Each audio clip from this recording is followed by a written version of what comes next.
칼 한 자루 쥐지 않고 오직 붓 하나로 수십만 대군을 벌벌 떨게 만든 남자가 있습니다.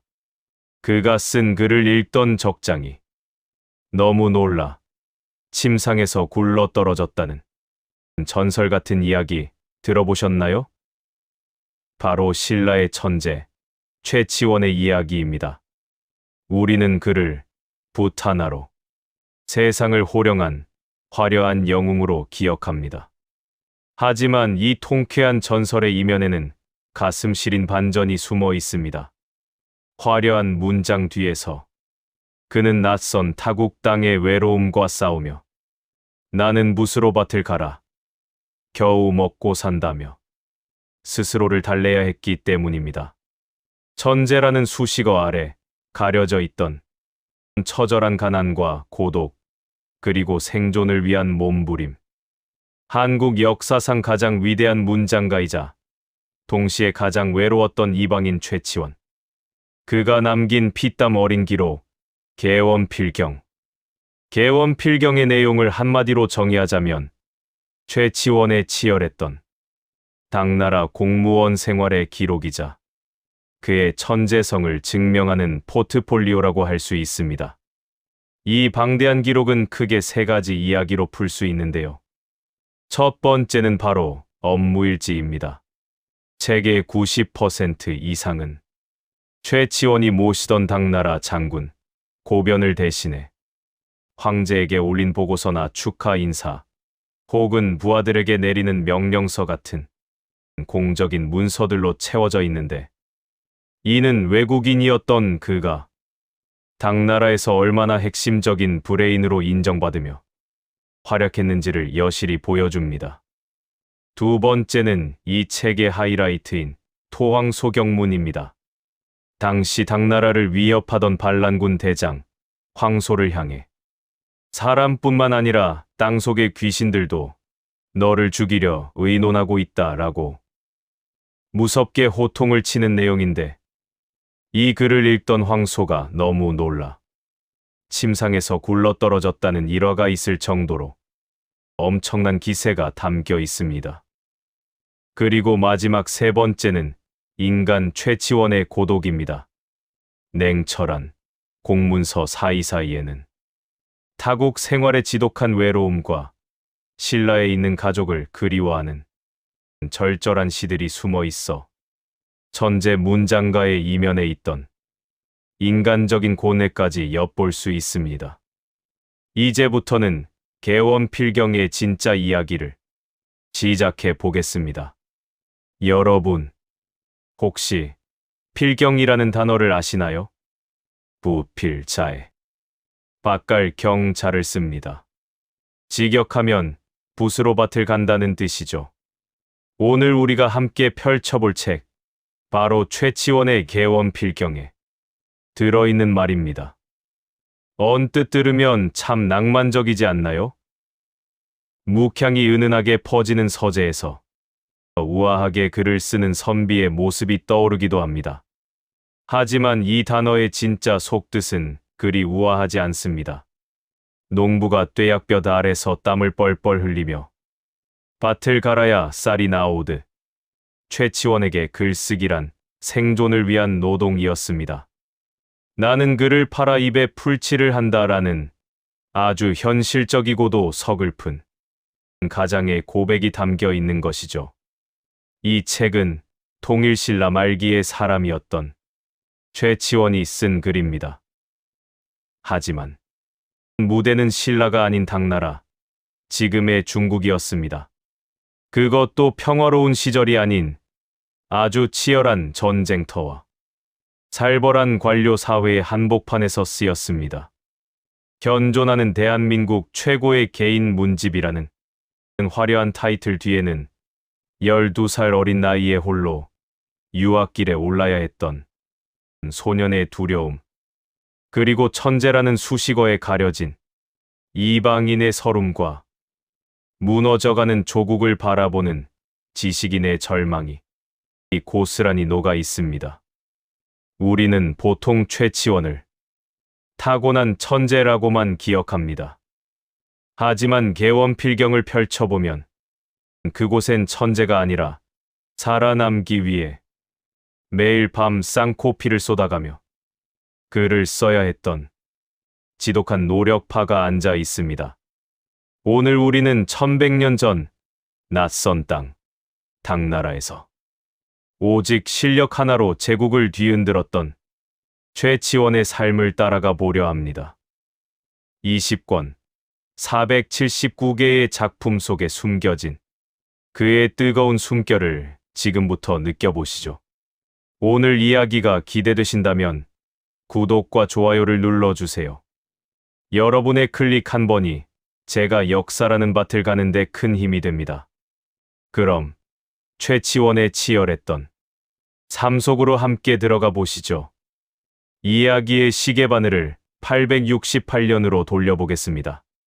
신라의 한 항구, 거친 파도가 넘실대는 그곳에 고작 12살, 지금으로 치면 초등학교 6학년밖에 안 된 넷된 소년이 서 있습니다. 바로 어린 최치원입니다. 부모님 품에서 한창 응석을 부려도 모자랄 나이에 그는 홀로 당시 세계의 중심이라 불리던 당나라 행배에 오릅니다. 그런데 이때 떠나는 아들의 손을 잡은 아버지 최견일의 입에서 나온 말은 따뜻한 작별 인사가 아니었습니다. 오히려 귀를 의심케 하는 비수 같은 한마디였죠. 가서 10년 안에 과거에 급제하지 못하면 너는 내 아들이 아니다. 나도 아들이 없다고 생각하겠다. 세상에 이렇게 비정한 아버지가 또 있을까요? 하지만 아버지의 이 독한 말 뒤에는 신라 사회의 잔혹한 현실이 숨어 있었습니다. 바로 골품제라는 노력으로는 절대 넘을 수 없는 신분의 벽 때문이었죠. 육두품 출신이었던 최치원은 아무리 천재로 태어났어도 신라에 남는다면 평생 귀족들의 뒤치다꺼리나 해야 하는 운명이었습니다. 아버지는 아들의 그 눈부신 재능이 이 신라라는 작은 연못에 갇혀 썩는 것을 참아볼 수 없었던 겁니다. 신분 따위 따지지 않는 더 넓은 세상, 당나라에 가서 오직 너의 실력만으로 증명해 보여라. 그것은 아버지로서 해줄 수 있는 가장 가혹하지만 동시에 가장 간절한 사랑이었습니다. 망망대해를 건너는 어린 최치원의 마음, 상상이 되시나요? 12살 소년의 작은 어깨에는 가문의 운명과 아버지의 인정이라는 천근만근의 무게가 실려 있었습니다. 이때부터 최치원의 삶을 지배한 단어는 천재가 아닌 살아남아야 한다는 절박함이 되었습니다. 화려한 국제도시, 당나라의 수도, 장안의 발을 디뎠지만 눈앞에 펼쳐진 현실은 소년의 기대처럼 낭만적이지 않았습니다. 말도 통하지 않고 마음 기댈 곳 하나 없는 낯선 땅에서 12살 이방인이 할 수 있는 선택은 오직 하나, 바로 죽기 살기로 공부에 매달리는 것뿐이었습니다. 이때 최치원이 만들어낸 처절한 생존 법칙이 바로 인백기천입니다. 남들이 100번을 노력할 때 나는 1000번을 하겠다는 뜻이죠. 하지만 이건 단순한 다짐이 아니었습니다. 쏟아지는 졸음을 쫓기 위해 끈으로 상투를 묶어 천장에 매달고 그래도 잠이 오면 날카로운 송곳으로 허벅지를 찔러가며 버티는 그야말로 제사를 깎아내고 피를 말리는 고행이었습니다. 당시 외국인을 위한 과거 시험인 빈공과는 전 세계의 천재들이 모여드는 총성 없는 전쟁터였습니다. 신라라는 작은 나라에서 온 촌놈이라며 손가락질받고 철저히 무시당하기 일쑤였죠. 다른 유학생들이 장안의 화려한 밤거리를 쏘다니며 술잔을 기울일 때 최치원은 홀로 좁은 방구석에서 가물거리는 촛불을 지키며 경전을 외우고 또 외웠습니다. 그가 이토록 자신을 혹사했던 이유는 단 하나였습니다. 아버지와 약속했던 운명의 시간, 그 10년이라는 데드라인이 시시각각 목을 조여오듯 다가오고 있었기 때문입니다. 운명의 모래시계가 거의 다 채워지던 874년, 최치원이 18세 청년이 되던 해였습니다. 드디어 빈공과 합격자 명단인 금방이 내걸리는 날. 그는 터질 듯한 심장을 부여잡고 명단을 훑어 내려갑니다. 그리고 거짓말처럼 그 맨 꼭대기에서 자신의 이름을 발견합니다. 단 한 번의 도전으로 장원급제, 10년도 부족할 거라던 아버지의 예상을 뒤엎고 고작 6년 만에 보란듯이 해낸 기적 같은 쾌거였습니다. 떨어지면 내 아들이 아니다라며 매몰차게 등을 떠밀었던 아버지의 독설이 장하다, 내 아들이라는 뜨거운 찬사로 뒤바뀌는 인생 최고의 순간이었죠. 당시의 벅찬 희열은 그의 문집 개원 필경 곳곳에 생생하게 묻어 있습니다. 실력 하나로 대제국의 문턱을 넘었다는 사실에 그는 전율했고 이제 눈앞에는 꽃길만 펼쳐질 것이라 믿어 의심치 않았습니다. 하지만 인생이라는 무대는 이 천재에게 그리 호락호락하지 않았습니다. 찬란한 합격의 기쁨 뒤에는 그가 미처 예상치 못한 훨씬 더 차가운 현실이 입을 벌린 채 기다리고 있었으니까요. 하지만 야속하게도 과거 급제는 고생 끝 행복 시작이 아니었습니다.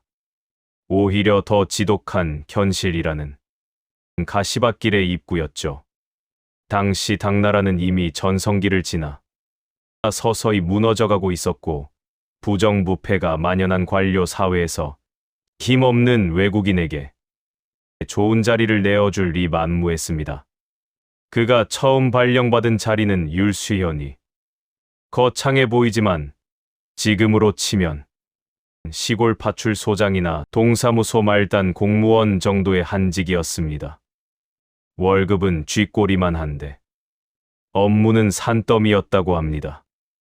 개원 필경에 실린 당시의 기록들에는 가난과 배고픔, 그리고 사무치는 고향에 대한 그리움이라는 단어가 눈물자국처럼 얼룩져 있습니다. 이때의 뼈저린 외로움은 교과서에서도 자주 보았던 그의 시 추야우 중에 고스란히 담겨 있습니다. 가을 바람은 쌀쌀한데 읊조릴 시한 수 없구나. 세상에 나를 알아주는 이 적고 창밖에는 하염없이 밤비만 내린다. 천재라는 화려한 수식어는 온데간데 없고 낯선 타국 땅 좁은 방구석에서 컵라면으로 끼니를 때우며 야근에 시달리는 오늘날 직장인의 비애가 겹쳐 보이지 않나요? 당장이라도 사표를 던지고 고향으로 도망치고 싶은 충동을 그는 아마 수천 번도 더 울며 삼켰을 겁니다. 지독한 가난과 끝이 보이지 않는 말단 생활로 점차 생기를 잃어가던 최치원. 그 절망의 끝자락에서 인생이 송두리째 뒤바뀌는 거대한 전환점이 찾아옵니다. 바로 당나라의 유력한 군사령관, 절도사 고변과의 운명적인 만남이었습니다. 당시 고변은 황소의 난을 진압하는 중책을 맡고 있었는데 그에게는 칼을 잘 쓰는 장수만큼이나 붓을 잘 쓰는 유능한 참모가 절실했습니다. 최치원의 날카로운 문장력을 단번에 알아본 고변은 그를 자신의 종사관으로 전격 발탁합니다. 하루아침에 시골 말단 관리에서 대장군의 수석 대변인이자 작전 문서 작성관으로 신분 상승을 하게 된 셈이죠. 이때부터 최치원은 물 만난 고기처럼 미친 듯이 글을 쏟아내기 시작합니다. 우리가 보고 있는 책 개원 필경의 개원이 바로 이때 최치원이 머물며 밤낮 없이 일했던 곳의 이름입니다. 그는 이곳에서 단 4년 동안 무려 1만 편이 넘는 글을 썼다고 합니다. 계산해보면 휴일도 없이 하루 평균 7에서 8편의 고난도 공문서를 매일 작성한 꼴입니다. 전쟁 중이었으니 얼마나 상황이 급박했겠습니까? 보고서, 탄원서, 경문, 편지. 그의 붓끝은 잠시도 마를 틈이 없었습니다. 하지만 그 숨막히는 전쟁터의 압박감 속에서 최치원의 잠재력은 오히려 폭발했고 마침내 역사의 길이 남을 전설적인 명문장이 탄생하게 됩니다. 당시 당나라는 소금 장수 출신인 황소가 일으킨 이른바 황소의 난으로 인해 나라의 운명이 그야말로 바람 앞에 등불이었습니다. 반란군의 기세는 거침없어서 수도 장안까지 단숨에 함락되었고 황제마저 도망쳐버린 절체절명의 위기 상황이었죠. 이때 토벌군 사령관 고변은 최치원에게 아주 특별하고도 막중한 임무를 내립니다. 칼보다 무서운 글로 적의 뼈를 때리고 기세를 꺾어버릴 경문을 써라. 경문이란 적군을 꾸짖어 전의를 상실하게 만들고 아군의 사기를 높이는 고도의 심리전 무기였습니다. 최치원은 비장한 각오로 붓을 들어 먹물을 듬뿍 찍었습니다. 그리고 거침없이 일필의지로 써내려갑니다. 이것이 바로 그 유명한 역사적 명문 토황소경문입니다. 이 글은 단순히 적을 비난하는 욕설이 아니었습니다. 황소가 저지른 죄를 하나하나 따져 물으며 인간적인 양심을 찌르고 마침내 극도의 공포심을 심어주는 완벽한 심리 전술이었습니다. 글의 절정에서 최치원은 이렇게 호통칩니다. 천하의 모든 사람이 너를 죽이려 생각할 뿐만 아니라 땅속의 귀신들도 너를 죽이려 의논하고 있다. 전해지는 이야기에 따르면 천하를 두려움에 떨게 했던 반란군 대장 황소가 이 구절을 읽다가 너무 놀란 나머지 침상에서 굴러떨어졌다고 합니다. 글에 담긴 기백이 이 얼마나 서슬퍼런 칼날 같았으면 산전수전 다 겪은 적장이 글만 보고도 겁을 먹었을까요?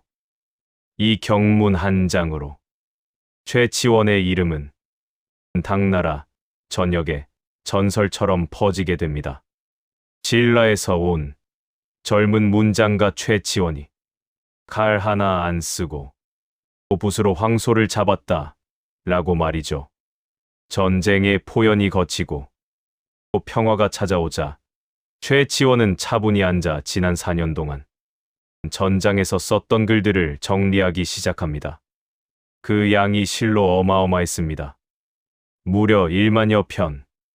그는 그 중에서도 옥석을 가려 가장 빼어난 479수를 추려내고 20권의 책으로 엮습니다. 그리고 여기에 개원필경이라는 이름을 붙여 세상에 내놓습니다. 하지만 이 책을 단순히 글 잘 쓰는 사람의 작품집 정도로 생각하면 큰 오산입니다. 이 책은 당나라 말기에 복잡한 정치 상황과 외교 관계, 그리고 사회상이 현미경처럼 낱낱이 기록된 돈으로도 환산할 수 없는 1급 역사 사료이기 때문입니다. 특히 황제에게 올리는 공적인 문서부터 지인들과 주고받은 사적인 편지에 이르기까지 당대 최고의 문장 스타일이었던 별려문의 정수가 고스란히 담겨 있습니다. 여기서 별려문이란 4글자, 6글자로 짝을 딱딱 맞춰 쓰는 아주 화려하면서도 극도로 까다로운 문체입니다. 정교한 수학 공식처럼 글을 써야 하는 것으로 최치원은 이 어려운 별려문을 자유자재로 가지고 놀며 동아시아 문장가들의 찬사를 한 몸에 받았습니다. 겉으로 보기엔 천재의 화려한 재능 자랑처럼 보일 수도 있습니다. 그러나 정작 최치원 본인은 서문에 이렇게 고백합니다. 부끄럽지만 이것은 나의 땀과 눈물이 담긴 기록이다.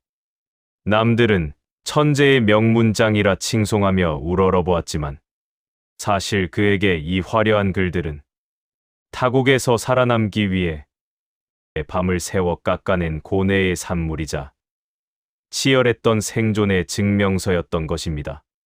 884년 어느덧 28세의 의젓한 청년이 된 최치원은 마침내 귀국을 결심합니다. 당나라 황제로부터 시독 겸 한리막사라는 최고의 명예직까지 받았지만 그는 그 모든 부귀영화를 뒤로하고 조국 행배에 몸을 실었습니다. 당나라에서 배운 선진 문물과 경험으로 내 나라 신라를 다시 위대하게 만들어 보겠다는 가슴 벅찬 청운의 꿈을 품고서 말이죠. 귀국 직후에는 모든 게 순조로워 보였습니다. 당시 왕이었던 헌강왕은 돌아온 천재를 두 팔 벌려 환영했고 최치원은 왕의 신임을 등에 업고 의욕적으로 개혁의 칼을 뽑아 들었습니다. 하지만 그는 간과하고 있었습니다. 신라는 이미 뿌리까지 병들어 있었다는 사실을요. 썩어 빠진 귀족들과 힘밀은 왕권, 그리고 그가 어릴 적 도망치듯 떠나야 했던 결정적 이유. 그놈의 골품제가 또다시 거대한 벽이 되어 그의 앞길을 막아섭니다. 기득권에 취해 있던 진골 귀족들은 대놓고 코웃음을 쳤습니다. 육두품 따위가 당나라 물 좀 먹었다고 어디서 감히 우리를 가르치려 들어. 그들의 견제와 질시는 상상을 초월했습니다. 최치원이 피를 토하는 심정으로 올린 망해가는 나라를 살릴 마지막 처방전인 시무 10조는 귀족들의 극심한 반대에 부딪혀 허무하게 휴지 조각이 되고 맙니다. 남의 나라 당나라에서는 황제의 인정까지 받으며 세상을 호령했던 그가 정작 목숨 바쳐 사랑하려 했던 조국에서는 진분의 족쇄에 묶여 손가락 하나 까딱할 수 없는 기막힌 현실. 천재가 느꼈을 그 깊은 배신감과 좌절은 감히 짐작조차 하기 어렵습니다. 결국 숨 막히는 중앙 정계의 암투의 환멸을 느낀 최치원은 스스로 지방태수직을 자처해 외곽으로 물러납니다. 혹시나 그곳에서는 백성들을 위해 자신의 뜻을 조금이라도 펼칠 수 있지 않을까 하는 지푸라기라도 잡는 심정이었을 겁니다. 하지만 그가 마주한 지방의 현실은 더 처참한 아비규환이었습니다. 고가는 비어 백성들은 흙을 파먹으며 굶어 죽어가고 살기 위해 도적이 된 농민들이 들불처럼 일어나고 있었죠. 천년 왕국 신라는 이미 회생 불가능한 상태로 뿌리부터 썩어 문드러지고 있었습니다. 이 지옥 같은 혼란 한복판에서 최치원은 뼈저린 깨달음을 얻습니다. 천하를 호령했던 내부 끝으로도 이미 망가진 이 세상을 되돌릴 수는 없구나. 깊은 무력감에 빠진 그는 마지막으로 자신의 모든 피땀이 서린 저술을 정리해 왕에게 바친 뒤 미련 없이 관직을 벗어던집니다. 그리고 구름처럼 바람처럼 정처 없는 유랑의 길을 떠납니다. 경주 남산, 합천 해인사, 지리산 등 발길 닿는 대로 떠돌며 오직 자연만을 벗삼아 시를 읊조릴 뿐이었죠. 그러던 어느 날 가야산 해인사에서 그의 마지막 행적이 묘연해집니다. 전설에 따르면 숲속에 자신의 갓과 신발만 가지런히 남겨둔 채 호련히 사라졌다고 합니다. 지신선이 되어 하늘로 올라갔다는 신비로운 이야기도 있고 조용히 스스로 곡기를 끊고 생을 마감했다는 슬픈 추측도 있습니다. 진실이 무엇이든 시대를 잘못 타고난 비운의 천재는 그렇게 안개 속으로 걸어 들어가 영원한 전설이 되었습니다. 그렇다면 과연 최치원은 실패한 정치가였을까요? 냉정하게 말해 현실 정치의 성적표는 낙제가 맞습니다. 끝내 쓰러져가는 조국 신라를 구해내지 못했으니까요. 하지만 역사의 법정에서 그는 당당한 승리자입니다. 그가 남긴 개원필경은 전쟁의 포화 속에 영영 사라질 뻔한 당나라 말기의 생생한 역사를 구해냈고 변방에 머물던 한국 한문학의 수준을 단숨에 세계적인 경지로 끌어올렸기 때문입니다. 오죽하면 자존심 강한 중국 사람들조차 그를 신라 문학의 으뜸이라 추앙하며 사당까지 지어 모셨겠습니까? 이방인을 신처럼 떠받드는 건 중국 역사에서도 유례를 찾기 힘든 일입니다. 1100년 전 국경을 넘어 오직 실력 하나로 대륙을 매료시켰던 최초의 한류 스타, 그가 바로 최치원이었던 셈입니다. 그가 책 서문에 남겼던 붓으로 밭을 갈았다는 그 처연한 고백. 이제 우리는 압니다. 그것이 단순히 입에 풀칠하기 위한 생계수단이 아니었음을 말이죠. 그에게 글을 쓴다는 것은 낯선 땅, 차가운 멸시 속에서 자신이 살아있음을 증명하기 위한 치열한 투쟁이자 세상에 남기는 가장 뜨거운 유언이었습니다. 1100년 전 타국의 차가운 방에서 외로움과 싸우며 밤새 먹을 갈았던 청년 최치원. 그의 고단했던 삶을 가만히 들여다보면 놀랍게도 21세기를 살아가는 우리의 모습이 거울처럼 겹쳐 보입니다. 높은 취업 문턱 앞에서 좌절하는 청춘들, 낯선 조직에 적응하려 아등바등 애쓰는 직장인들, 그리고 세상이 나의 진가를 알아주지 않아 쓸쓸한 모든 이들의 모습이 말이죠. 하지만 최치원은 절망 대신 오기를 택했습니다. 비록 세상이 나를 버릴지언정 나는 나 자신을 갈고 닦는 일을 멈추지 않겠다. 진분제라는 거대한 벽이 앞을 가로막아도 조국이 무너져가는 혼란 속에서도 그는 마지막 순간까지 손에서 붓을 놓지 않았습니다. 그 치열함과 간절함이 있었기에 그의 피땀 어린 기록, 개원필경은 천년의 세월을 뛰어넘어 오늘날 우리에게 묵직한 위로와 감동을 전해주는 것입니다. 오늘 여러분은 어떤 마음으로 하루를 보내셨나요? 혹시 넘을 수 없는 현실의 벽에 부딪혀 다 포기하고 싶지는 않으셨나요? 그렇다면 부디 기억해 주세요. 오직 붓자루 하나로 자신의 밭을 갈고 끝내 세상을 호령했던 고운 최치원의 기계를 말입니다. 여러분이 지금 꽉 쥐고 있는 그 붓, 그 보이지 않는 노력의 시간들은 결코 헛되지 않을 것입니다. 지금까지 붓으로 밭을 간 천재 최치원의 개원필경 이야기였습니다. 오늘 이 영상이 여러분의 마음에 작은 울림을 주었다면 소중한 구독과 좋아요로 저희 밭을 함께 갈아주세요. 감사합니다.